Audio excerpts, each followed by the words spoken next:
ഇക്രു, ഞാൻ ചോദിക്കുന്നതിന് സമാധാനം പറഞ്ഞ ഇക്രുവിന് ഞാൻ എത്ര ചപ്പാത്തി വേണേലും തരാം. തരുവോ? ഇക്രുവിന്റെ അച്ഛന്റെ പേരെന്താ? അച്ഛൻ. ഫസ്റ്റ് പേര് കൊച്ചച്ഛൻ എന്ന് പറയാത്ത ഭാഗ്യം. കൊച്ചച്ഛൻ സ്വർഗത്തിൽ പോയി എന്ന് അച്ഛൻ പറഞ്ഞ. ഓ, തട്ടി പോയില്ലെങ്കിലേ അത്ഭുതമുള്ളേ. ഇതല്ലേ സാധനം.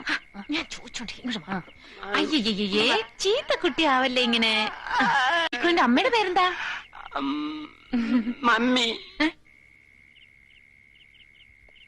ഇക്രുവിന്റെ വീട് എവിടെയാ? അങ്ങ് ദൂരെയാ.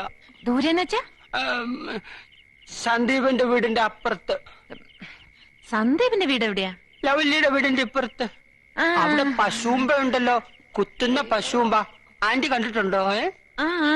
ആന്റി കണ്ടിട്ടുണ്ട്. ഇങ്ങോട്ടും കെട്ടിയെടുത്ത് എന്തിനാണെന്ന് ആദ്യം പറ. ഈ ആന്റിയെ പോലെ തന്നെ ലവ്ലി, ഭയങ്കര കൊരഞ്ഞി.